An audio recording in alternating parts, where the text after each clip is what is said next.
right, welcome to the Dragon's Tome. I am your host, Chopper.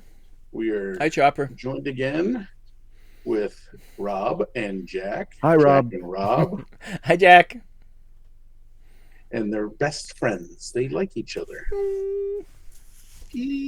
So here we are, Dragon Magazine number 141. Jack, did you just do the Korean heart? That's nice. Jack's secretly a K-pop lover. That Secretly. is true. That is I am true. not secretly a K-pop lover. We are rolling into 1999. Oof, I said 1999. 1989. 10 more years and we'll have a Prince song. No, I'm pretty sure the song came out before 1999. No, I know it came out, but I'm just saying. It's covers by Daniel Horn. Daniel Horn, we've seen Daniel Horn before. Yeah, he does really good covers. They're always characterful. Yes. This poor downtrodden What do you ogre. call this thing? He called it Strength in Call it- Numbers. No, he called it something else, this creature. Oh, I thought it was an ogre. But No. these dwarves are just menacing him Qualid. in his home. He's menaced Oh, in you his think- home. You think they're both dwarves? Yeah, I would think so. They look Oh. dwarfish. Although one guy doesn't have a beard, so he can't And be a the dwarf. ears? This guy definitely has some kind of genetic problem because his head is ginormous. I dwarves. had this. I had this issue, and I loved it. And I poured over when I was reading through this. All the pictures in it just brought back nostalgia, and I remember this cover. And I pondered what kind of race, if in D&D, like what would that guy in the front be? The little one with the pole arm. Could be a gnome, I guess. Could be. It could be could just be. it could be just a very short human. Could be a Snurflebulubin. Yeah. Yeah, could be. Could be. A dwarf and a No. Smurf Nivlin fighting deep in a cave. I will say no, that it's this guy's home. They're raiding his home. This Quallen is definitely 100% like, oh God, I think he based him on what was that movie in he's scared. the Freaks? Remember that movie? It was like Yeah, about circus freaks. This is based on that guy. Oh, you're saying this is a pinhead situation? Yes. he's definitely got fear in his eyes. Yeah, because he was just cooking dinner, and all of a sudden these damn little dwarfs came in to screw him up. And Snurflebulubins. The one's a cleric because he's got a mace. A mace? Only clerics use maces because no smart fighter would ever use a mace. So,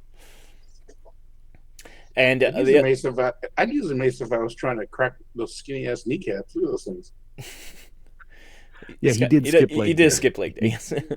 Yeah. The glamour muscles. He's in that. I mean, gym look at all he's day he's long. all Mr. Universe up top. Except for even his biceps aren't very big. He's got big forearms and big chest. So he definitely doesn't do curls, and he definitely doesn't do squats. he does a lot of wrist action. Yeah, Easy easy now. All right. Keep Well, the anything else to keep say the about highbrow. this? No, we're never highbrow. Highbrow. We're lowenbrow. Ooh, lowbrow. Is that still like lowbrow? I will not stoop to that level of comedy. I'm sorry. All right, let's move on then. Rob. Okay, we're gonna go to the editor, page 5. He just has some random notes. The thing I remember a while. He had mono. Yes, mono. What? He had mononucleosis. Apparently, it says. Oh yeah, he did. He kissed too many people. Yeah. Um, You gotta quit kissing people at the Gen Cons. yeah. But the very first thing, we're international. I guess there was separate editions of US and UK. Remember the one episode where like, why is all the ads UK ads? It's because I guess there was. we thought. There was we might have had the UK version, so that answers one of our long-standing questions. Until now, there was separate editions for both things. So we were the articles the same? All the articles are the same, but I'm sure The it's the ads. ads. Yeah, All right, that's We probably were- why all the ads were UK ads. yeah. I remember that one that was just like, why is there all UK ads? There was a Yeah, lot of yeah. UK ads, and there's still a lot of UK ads actually. There's some, So but whoever scanned these issues and uploaded them originally must have been from the UK, and maybe. then and that's why we have them as the But I as don't think this all of them. archive. I don't think all of them are. I think some of them are and some aren't. No, but we had Yeah, 4 or 5 of them where every very ad was British. like, Yeah, yeah, yeah. I don't know if Uh, I would probably maybe argue that just on the sense that if it's different issues, they have the same staff, what? same production staff then? Yeah, but all the productions have. It's just their. I guess their advertising staff would be different. Because there is a U.S. According to this thing, I'm looking at the letterhead now. There's a UK correspondent and UK advertising people listed. Yeah, but he said there's no longer 2 different editions, so I don't know why they didn't list them. Uh, maybe the UK correspondent could be just Well, where they send anyone that actually has a UK Dragon magazine, we're supposing that we have copies of a UK Dragon magazine. If you actually have a Dragon magazine, can you take a picture of the letterhead and post it? but not this one because it'll be the same because they said it's the same. prior. He's really prior- giving our listeners some homework, isn't he, Jack? Well, I really want to know. I'm yeah. curious. He's like a dog with a new toy. Mhm. Just he latched on there, is not giving up. I don't know. He's asking Nigel Beans on Toast for scans and stuff. I don't know what's going on. We're going to be Dragon magazine experts by the time we're done with this thing. No, we won't. The other thing in this editorial is lots of people are moving and leaving and stuff. I guess there's probably, he doesn't mention it, but it sounds like there was cuts to TSR at the time. He's like, yeah, they're leaving on time, right? They're leaving on their own volition. Don't worry. It's not because we're just getting rid of all these people. And they also moved their address and stuff. There's a lot of changes coming within the next few years. That TSR the boat is starting to what's that leak? Why is it a little wet down here? And the rats are like, let's get the fuck out of here.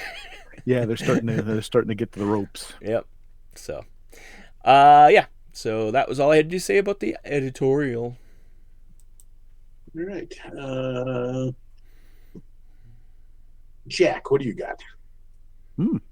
Let's see. I was weighing on whether or not because you militantly stick to this 2 article. I do. Like a pit bull. I have a lot of real short ones. I don't have any real deep ones in this one. Thankfully, you took up a lot of time asking our UK audience to do what seems to be a lot of legwork. It's not like if you have it, just take a picture. And for God's sakes, it's not like we have to go to the photo mat and get it delivered and then developed. Post it on YouTube. Put a GIF on YouTube comments Facebook and page, for God's sakes. Facebook. You didn't ask about that. You didn't mention Facebook. Well, I'm assuming that they know that we have a Facebook page. We also have a Twitter, and we also have I think that's it. Yeah, we have Twitter. That's it. Yeah, post on Twitter then. No. Okay. If we could please. I'll never see it if you post on Twitter, by the way. Okay, it's called Jack. X now. That's probably why you'll never see it on Twitter. Why do you tweet on X then, Jack? That makes no sense. He's Xing. It's still tweeting. Ooh.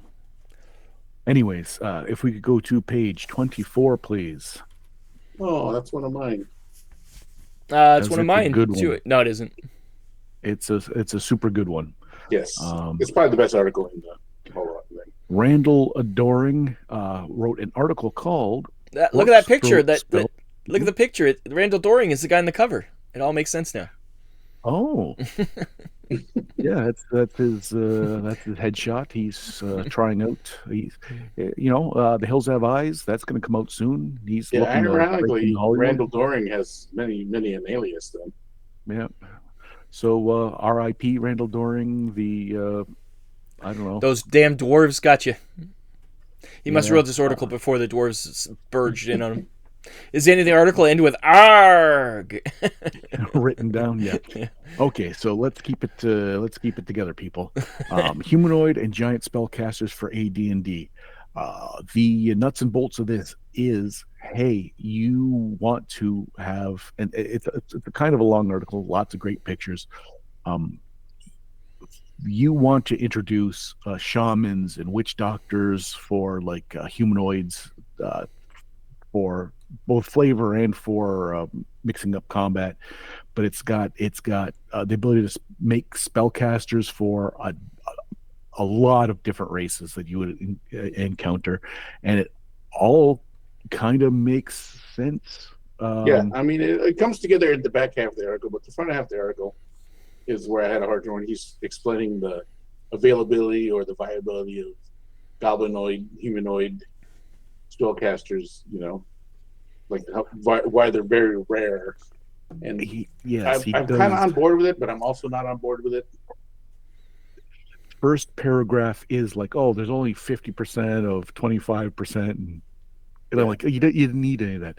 You start with the second paragraph, and let the DM decide how many shamans in a tribe, how many, yeah. you know, You don't clerics would have be in to it. explain that most of those guys die because being a warlike race and stupid. Basically, England calls them most number one why they're very rare is because they're warlike and the guys at the young age die before they can quote unquote return their spellhood.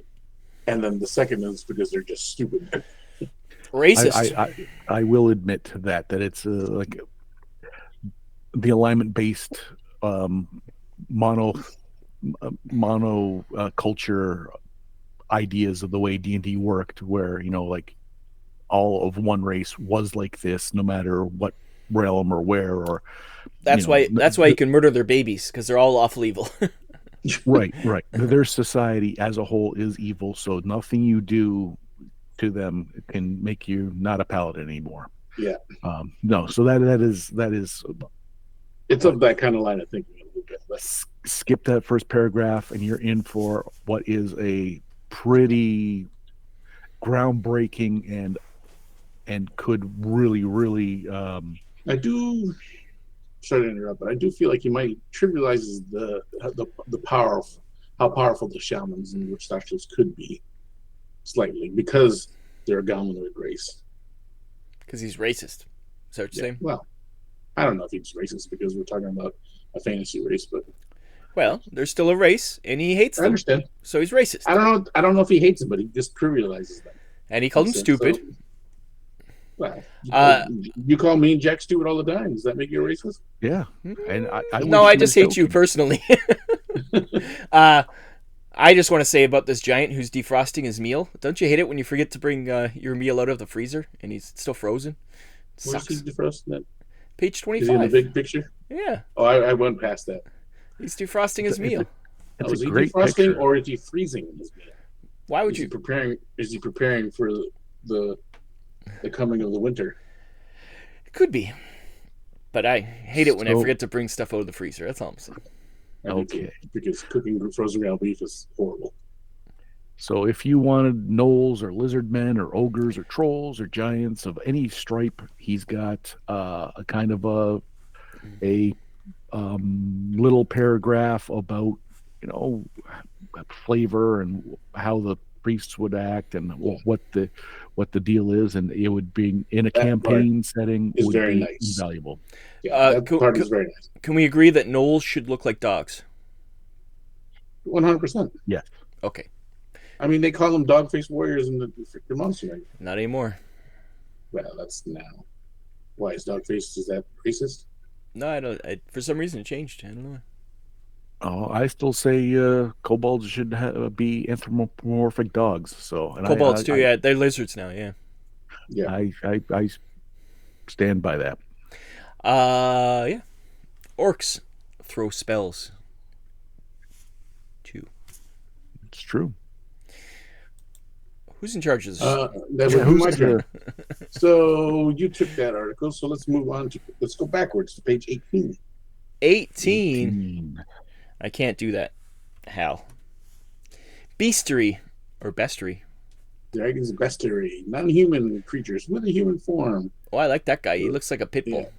These are all new humanoid creatures, and most of these are different plane creatures, like the black trolls. They dwell on the in the abyss, and they're supposed to be descendants of normal trolls who were Uh, changed by demonic forces. And I think the Cavier are the ones that look like dogs for you. that have you ever seen the video for a pit bull terrier by Die Antwoord? This is what it looks like.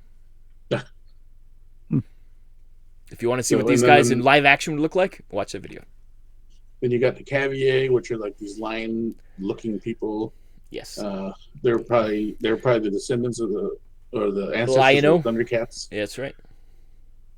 Because That you was got already Lionel out. right over here. And then was it Panthro that had the whip?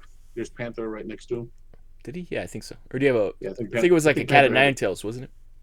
kind of whippish nine Yeah. tail. And then the one that I shouldn't have the most problem with, but the one that I'm just like, if I was a DM, I would probably use it's the Jajor, which are basically known as the swamp orcs, and he basically labels them the most powerful and cunning of all orcs. Okay. So it's a bold statement to say that this far along down the way. Well, like I said, I had this edition, and I loved the illustrations for all of these. And in my head, was like, this is how every bestiary should be. Like, it should be like I want to see pictures. Yep. And with all of them kind of like in the same frame. I was thoroughly impressed by both the quality of the pictures and just the layout. Louis Dykstra drew everything. Did you see the name? Dykstra. Louis Dykstra. Terry Dykstra. Terry Dykstra. No, he's the baseball player. Rolly Fingers? Yes. Isn't Dykstra the guy who started ELM? So the Star Wars guy, isn't he the guy that did the Star Wars special effects? No. Oh, come on. How do you not know that? It's not Dykstra. John Dykstra. John Dykstra. ELM is a band, I believe. It's ELO. Okay, yes. It's ILM.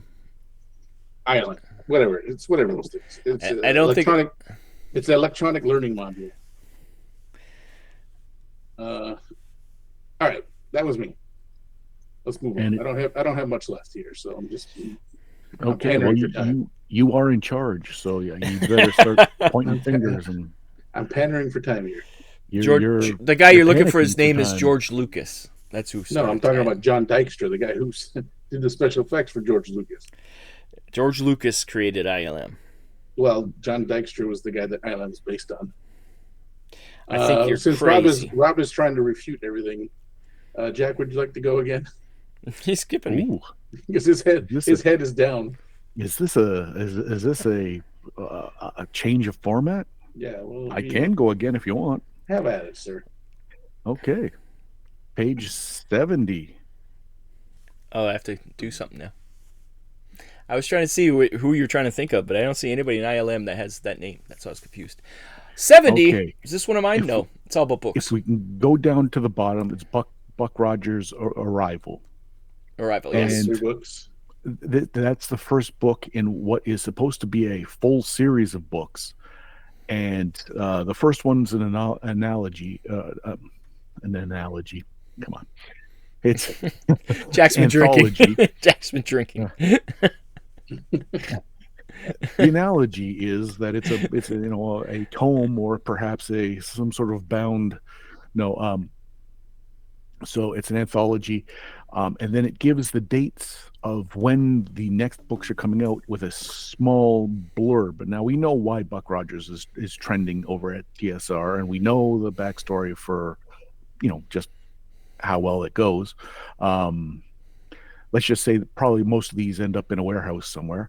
But I start reading through the blurbs on the other books, like Rebellion is talking about the Martian wars, and Hammer of Mars is about these evil corporations that they have to displace and stuff. And I'm looking at this going, those sound like modern concepts, like things that I've enjoyed touching on the same kinds of things, like The Expanse or what is old is new again. That's what they say. And I was like, oh, okay, like this sounds Interesting. I've never read the books, but in my mind, it's not what I would have expected out of a Buck Rogers story. How it's kind of presented. Because I think we're used to the TV show, where these are all based on the serials. So I think they were a much different feel back in the day. Yes. I can't imagine the serials were talking about a evil mega corporation that was going to on Mars that was planning on wiping out what was left of the pitiful Earth. Like I don't remember that. Yeah, but I don't remember watching a lot of the Buster Keaton ones, or Buster Keaton. What's his name again? Buster Crabbe. Buster Crabbe. I didn't watch a lot of those when I was growing up. They did show up on like early morning rerun stuff. Yeah, I sort of remember. Yeah, but I don't remember. But I do remember there's something being on the moon or at Mars. It was definitely more local, not like the TV show, which was way out in space somewhere. Like it was not. Yeah, there was no hyperspace. And Yeah, there was no Draconian Empire, I don't think. Yeah. Yeah. It's the beauty of this whole article is all about all these great books that are coming out. In a few years, these are kind of the downfall of TSR because big book markets, it's terrible because you can return books.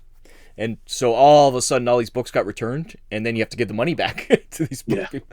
So TSR had a big money problems when they had all these returns. So it's just so funny that they're really pushing these books. It's a bad idea. And it has the Dragonlance Preludes when they were still trying to cap more money out of Dragonlance. Yeah. But the Forgotten Realms books were still very good books. And then they have some random ones like Illegal Aliens and Monkey. Want to buy a monkey? Monkey. That's a lot of monkey references in short order. We were like shotgunning those monkey references. Wow. All right, Rob. You're gonna let me go now? Well, you're still trying to figure out how to spell Dykstra's last name. Why don't you go? I got a few quick ones. Let's go to 40. Oh, that'll be my last article. Do you want me to do a different one then? Sure. Okay, let's go to 73. This one's a quick one. 73 is or not 73, 75. Sorry. I was gonna say these are ads. 75 only because it's part of the roll of computers, but it's the first BattleTech video game. Yep. It's top down. It's actual called BattleTech. I don't remember this one. My first BattleTech video game was definitely MechWarrior, which would have been coming out within a couple of years. Soon, maybe even next year. 89, so I did 88. I'm still running a. No, we're 89. No, this is January now. So. Oh, is it January 89? Yeah. Yeah, so I'm still running. I don't even have a 2C at this point. I remember playing in grade 9, which would have been 89 for me. I remember playing MechWarrior 1, so it's coming soon. But this is BattleTech, which I never knew there was a top-down BattleTech until recently. There was a top-down BattleTech, so it's kind of fun. Yeah. It looks very basic, like you can move and like it's those classic. It's got infantry, that's for sure. I don't know. Well, so yeah, you didn't bring us here so that you could also talk about California Games. It's not on here, unfortunately. Surfing. Look right to the left of the picture of BattleTech. Oh, they're talking about it. There's no picture of it. I only look at the pictures, Jack. I can't read. Oh, haven't you noticed that in this whole time? Yeah, I didn't know. I apologize. I'm not going to highlight people's shortcomings. If you need help, I can offer my assistance and get you your letters. Okay, BattleTech, top down. No one knew about it. Yes. And now we go to page 40, and then we can all talk about this. Hey, want to be a kobold? Hey, Yes, I didn't know Joseph Clay was the other guy's twin. Well, this guy is a chameleon. He's got many a name. He's like most wanted. Yes, humanoid characters in AD&D, not NPCs, characters. I think it's a very good info article if you want to play the other quote unquote other side of the game. Nowadays, it's you could be a good gnome or a good gnoll or a good kobold, however you want to be. But back in the day, this was the other side. You can. Well, you could always play evil characters. Yeah. You can try and find someone playing a human in any real play or any of those. Nowadays, yeah. It's hard to find. Well, that's why I said Yeah, this is definitely a precursor to how 5th edition and 6th edition will be. But I did say this would have given Gygax an aneurysm, saying that, probably. look, you can play other 100%. character races. Gygax would have been like, no! Yeah, these are the evil races. But that being said, I think this also might be being pulled closer because now we're talking about Dritz starting to take over, quote unquote, yeah, an it's just evil race being. But that's not on here, though. There's no drow. No. I mean, I think this guy's saying these well, are all why does it green have to be a skins. dark elf. Why can't it be a kobold? Why can't it be a good kobold? Or why can't they? Or why can't we do play a set of kobold guys trying to raid a village? Or you can play the other side. Just like you play the anti side of a I forget the name of that. There's a superhero game where you play super villains, and it's based on. I can't remember that thing now. Or Dungeon Keeper. Remember that game? The Savage Lions. Remember Dungeon The Keeper? Savage Lions were playing. Dungeon Keeper, yep. That was always I fun. had one of those that had lasers on the front. You had the little flap, then you put all your No, that's a work Trapper in Keeper. there. That's a Trapper Keeper. And my Trapper Keeper didn't have lasers. It was just single colors. Mine had a car, yeah. Mine definitely had a car. Like a nondescript car that wasn't like a licensed car. I did have a Trapper Keeper that had, back in the early days, I had a Trapper Keeper that kept all my stuff, all my D&D stuff. I had it for a D&D school. Trapper Keeper. So Rob was carting around his Mazda Ferrari. His Mazda RX-4. Yep, for sure. The RX-7 wasn't out yet. Was it RX-7? Oh, the RX-7 was probably out by now, 89. But yeah, so there you go. That rotary engine. Be a kobold. Yeah. Dip your toe into the breaking the mold of what races you could play, and it probably the floodgates opened when people were like, "Yeah, well, I like this, and I want to play this." Yeah. I don't think it's a horrible article, and it's good info if you want to go that route. If your players want to go that route, I think it's rude that goblins have a max comeliness of 8. Some goblins are cute. We're just going to ignore that communist score because that's just one of the worst things to come out of our channel. In 2 more months, it won't exist. So then they'll. Spoilers. Oh. Spoilers. All right. Jack, you don't have a go by chance, do you? No, sir. All right. Rob, what's your last article? How do you know it's my last article? Well, I'm just saying.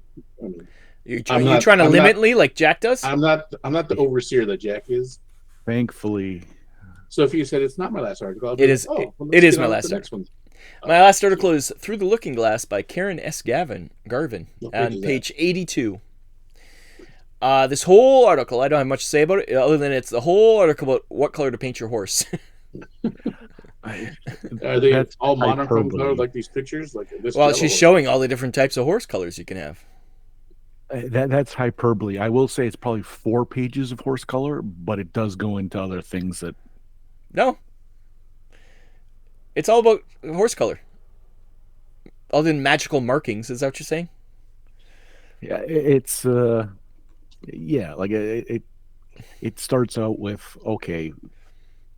It explains all the different types of horses? Yeah, it's part factual, part color theory, part making your horse the way a natural horse would be. It's all about coloring your horse. Then it starts, yeah. Jack, don't defend her. I'm not saying when you said, well, it's just painting your horse. Let's go. I was like, it is. It's okay. This is all the colors a horse that comes in, but it's a fantasy realm, so you can paint them any way you want.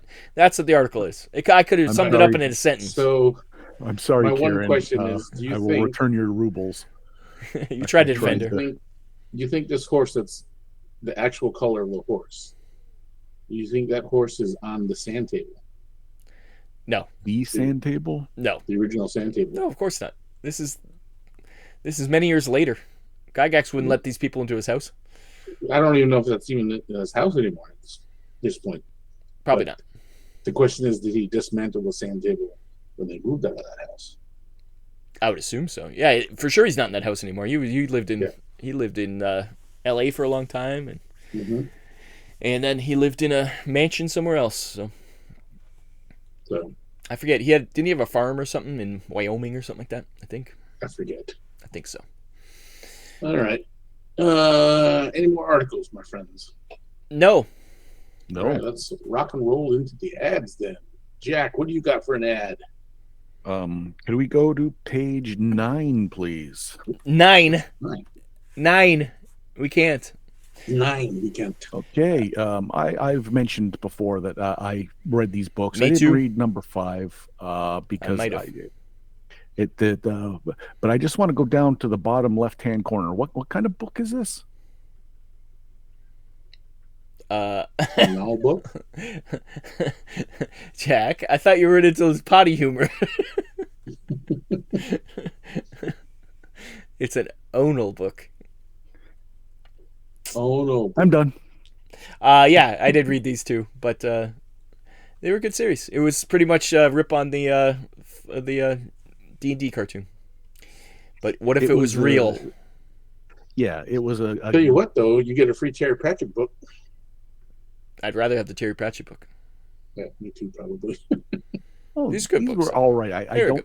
I read the first 3 a bunch of times, so I don't know. I don't remember how far I got, but I read quite a few of them. Because these people, like, they got trapped in the fantasy realm, and then they lived their whole lives, and there was these, like, I think by this book they're on to their kids, so it's very interesting. Yeah. But yeah, Jack just wanted to make a joke about Onal books, which is not even the name of the book thing. I think it's really just a novel. It's a Nal book. That's their logo. Yeah, but it is a single book that is made by Nal, so it's an A Nal book. A Nal book. That's right. I get it. All right, let me just like a bunch of kids here. All right, Rob, what is your ad? My ad is on 58. He said toot. 58. Adeptus 58. Adeptus Titanicus is out. This is big stompy robots for 40K. And actually, once again, it's not. But it is. This is why I've made it my article. It's weird that we're seeing Adeptus Titanicus before we are seeing an ad for Space Marine, which is the epic style. Yeah, this is. But these are small, like these. Yeah, they're for the epic Space Marine, not for 40K. Well, that's in the 40K world. I meant. Well, all right. I thought you meant the actual game. 40K. No. This is the small scale. These are big stompy robots, small scale for 40K world. 3 full color pages of just like, I'm not a fan of the aesthetic of most of the GW stuff, but this is eye candy. This is amazing. Yeah. As a youth, when I had this issue, I remember going, "Oh my God, that is amazing." This is the version of Epic Space Marine that I enjoyed. I call it Epic Space Marine because it was called Space Marine originally, and then it got changed to Epic. I like how they have like a little bit of a clicky dial at the end there. Is that just their hit points or what? It's their void shields at the bottom. Yeah. So little bit of a showing you how to what they have left on their shields. Modular weapons, tokens. That's crazy. To have modular weapons on this scale is crazy. But the funny thing is now is that these models they make these models now, and especially with John Bear Ross, one of our listeners from another podcast of ours, who make these 28 mil size. So these things are they Forge World has been making them huge scale for a long time. Yeah, they're giant. But yeah, this is the beginning of these giants. What are they called? Knights? Titans. Yeah, their knights are fairly new, but these are old Titans, different types of Titans. These are the Chaos ones, like the Deathbringers one, and I forget what the other ones are called. Yeah. Anyways, I just thought it was neat because it's the beginning of these different scales for 40K, and I couldn't believe that there's modular weapons on I don't know, did they say what actual height these things are? They're pretty small. I would say they're about 3 to 5 inches, depending on the type of Titan you're looking at. Yeah. So there you go. And they have all their banners and stuff. Good old GW. They're always good for that stuff. They love that samurai banner, the icon. Yeah. Pat, do you have an ad? I do. Let's go to. I was really struggling with ads here, so I was just grabbing things. Page 2. This is. I was going to do this one because this is a big game. It is a big game, but the thing is, I saw this Two game. big games. I saw these games at the game store forever, growing up. When I would go to just peruse, even though I wasn't actively role playing in the end, but I would still go from time to time to the game store to look at some games. And I've never played any one of these games, and now I'm looking at it, and now that I'm older, I think I'd like to give these games a try now. So I'm not. It's not hard to find these games either. What they're showing is Red Storm Rising is what they're showing on the board there. But Hunt for Red October was a huge game for them. That was their best seller for a long time. Like more than anything else in DSR was because I think the movie was such a big hit. And the books. Yeah, the Tom Clancy's books. Yeah. But I've never played any one of these games. I'm slightly interested in wanting to play one of these games. Red Storm Rising looks kind of nice. It looks like an Axis and Allies type-esque Risk type kind of game, but more Axis and Allies Risk. It looks a little too chitty for me. Chitty bang bang. He's so anti-chit. I am. It's because you didn't grow up with him like I did. You never played a game of Squad Commander. No. And had to go through the horror of stacking 15 to 20 chits in the setup. Not even playing the game, just setting up. I think I played on a computer. Hours. I'm pretty sure I played that on a computer. Took hours of that game up. That's the game that made me hate chits. It was Squad Commander. I hate tokens, so chits are just a different version of a token. So. All right. I want miniatures. You got a second ad? No. I barely had a first ad. One of these days, Jack, for my birthday, I want you to have 2 ads. Well, that's a whole year and a half away. So, yeah. If I have honorable mentions, then I will bring them up. But all right, what do you got, Rob? For a second that's it. I don't have any more ads. There wasn't many ads. Last shout out ad, and it's not even really an ad. Shortest episode 22. Ever. Page 22. Games Fair. UK Games Fair. Is this the first ad for the UK Games Fair? Yeah, I don't remember seeing any. I've never seen an ad for Game Fair, but here it is. I wonder when the first UK Games Fair was. That would be an idea too. I mean, but was this it? It's what's funny is if you're not a resident, you had to pay less. That's not funny. Is that what I'm reading? Resident tickets, you got. What does that mean? I'm not reading this all wrong.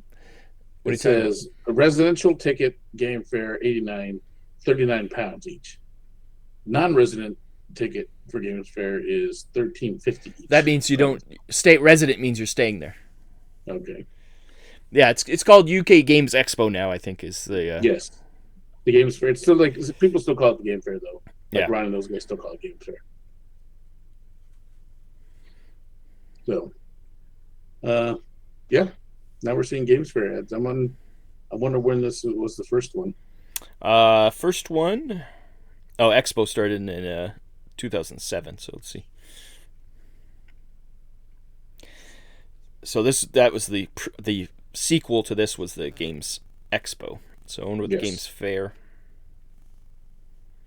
There's not much info on it. Funny, if you know, please comment below. See? That is correct. All right. Well, that wraps up this episode then. We've done our articles. We've done our ads. We've made jokes. We've made booty jokes. This is the closest to the way the envisioning of this show was. Like this was what it was meant to be. This is the show that Jack had in mind. This is the one I signed on for. Fool. Not the train wreck that you've been watching for the last 100 and what episode are we in now? 140 episodes. Like, share, subscribe. Comment below if you like the shorter episodes or the longer episodes. Yep. And get us that letterhead. Get us that masthead. UK guys. Don't bother. He won't remember next week. Don't listen to him. If anyone's got the worst, don't talk to the guy who's got the worst memory in history. Yeah, but you won't remember either. You'll be like, what? Why'd somebody send me this picture? The difference is I'll go back and look and then remember. Don't send him anything. Especially not to our email, dragonstome@gmail.com. At Gmail or the Dragon's Tome Facebook page. And not Twitter. Yeah. Never check. Put it on X. So, well, then for the Dragon's Tome. I've been your host, Chopper. Hi, Chopper. Oh, God. Bye, Chopper. Bye, derailers. Clock us out. Clock us out. Black Daddy.